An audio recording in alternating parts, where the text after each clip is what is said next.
അങ്ങനെ ഒടുവിൽ നന്ദഗോവിന്ദം ഭജൻസ് ഞങ്ങളുടെ നാട്ടിൽ എത്തി കേട്ടോ. നമ്മുടെ മലനടയിലാണ് അവരുടെ പ്രോഗ്രാം എന്നുള്ളത്.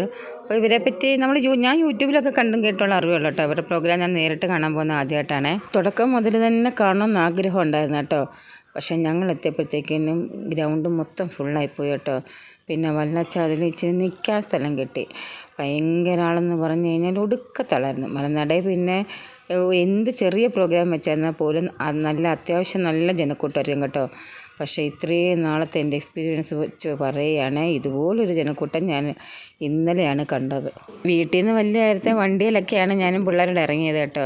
പക്ഷേ വീടിൻ്റെ അടുത്ത് നിന്ന് കുറച്ച് ദൂരം ചെന്നപ്പോഴത്തേക്കിനും വണ്ടി അവിടെ നിർത്തി വെച്ചിട്ട് പോകാനുള്ള സാഹചര്യം ഉള്ളായിരുന്നേ. ഇതിലും ഭേദം പിന്നീട് അങ്ങോട്ട് നടന്നു ഇതിലും ഭേദം വീട്ടിൽ തന്നെ നടന്നു വന്നാൽ മതിയായിരുന്നു. എന്ത് ചെയ്യാൻ, ഇത്രയും തിരക്ക് ഞാൻ പ്രതീക്ഷിച്ചില്ല.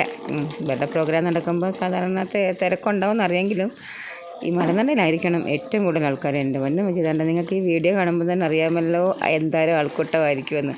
ഇത്രയും പേരുടെ വണ്ടിയും കാര്യങ്ങളൊക്കെ ആകുമ്പോൾ എന്തുമായിരിക്കും. എന്തായാലും 2-2.5 മണിക്കൂർ എല്ലാവരും അതിരുന്ന് ആസ്വദിച്ചു കേട്ടോ.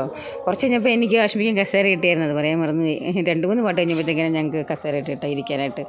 അന്നേരം എൻ്റെ ഒരു ഗമ കാണണമായിരുന്നു. കാരണം ഇത്രയും പേര് നിൽക്കുമ്പോൾ നമ്മളിരിക്കുമ്പോൾ വലിയൊരു ഗമയല്ലേ. സാധാരണ ഒരു പ്രോഗ്രാം നടത്തുമ്പോൾ ഗാനമേളയൊക്കെ നടത്തുമ്പോൾ ഇതിൻ്റെ ഇടയ്ക്കൊക്കെ കുറേ പേരങ്ങ് പോകുന്നത് കേട്ടോ. ഇത് പക്ഷേ ആരും പോയില്ല, എല്ലാവരും തീർന്നിട്ടാണ് പോയിട്ടോ. അതുകൊണ്ട് തന്നെ ഞാൻ വിചാരിച്ച് തീർന്നു കഴിഞ്ഞപ്പോൾ എല്ലാവരും അങ്ങ് പോയി കഴിഞ്ഞാൽ കുറേ തിരക്ക് കഴിഞ്ഞിട്ട് വീട്ടിൽ പോകാം. കാരണം നമ്മൾ വണ്ടി എടുത്തുകൊണ്ട് പോകേണ്ടതല്ലേ പിള്ളേരെയും കൊണ്ട്. അതുകൊണ്ട് കുറച്ച് കഴിഞ്ഞിട്ട് പോകാമെന്ന് പറഞ്ഞിട്ട് ഞങ്ങൾ അമ്പലത്തിന് അവിടെ എല്ലാം കറങ്ങി നടന്നു കേട്ടോ. 1.25 മണിക്കൂറോളം ഞങ്ങൾ അവിടെയൊക്കെ കറങ്ങി നടന്നു കേട്ടോ. അപ്പോൾ അവളുമാർക്ക് ഐസ്ക്രീമൊക്കെ വേണമെന്ന് പറഞ്ഞു. അപ്പോൾ ഞാൻ പറഞ്ഞു എന്നും ഐസ്ക്രീമാണ് കഴിക്കുന്നത്, ഇപ്പം ഇന്ന് ഐസ്ക്രീം കഴിക്കണ്ട. അപ്പോൾ ഇവിടെ ഒറിജിനൽ പനിപ്പൂരി കിട്ടുന്ന ഒരു കടയുണ്ടായിരുന്നു കേട്ടോ. അപ്പം അവിടുന്ന് കഴിഞ്ഞ ദിവസം കഴിക്കാൻ നോക്കിയപ്പോൾ അവിടെ ഭയങ്കര തിരക്കായിരുന്നു. അപ്പോൾ ഇന്ന് ഇച്ചിരി നേരം വെയിറ്റ് ചെയ്തിട്ടായാലും ഞാൻ ഓരോന്നവർക്ക് മേടിച്ചു കൊടുത്തു കേട്ടോ. അങ്ങനെ അതൊക്കെ കഴിച്ചുകൊണ്ട് അവിടെ നിന്നിട്ട് ഇപ്പം ഞങ്ങൾ വിചാരിച്ചു തിരക്കൊക്കെ അത്യാവശ്യം കുറഞ്ഞാണെന്ന് പറഞ്ഞ് വീട്ടിലോട്ട് പോകാനായിട്ട് വണ്ടിയുടെ അടുത്തോട്ട് പോവുകയാണ് കേട്ടോ.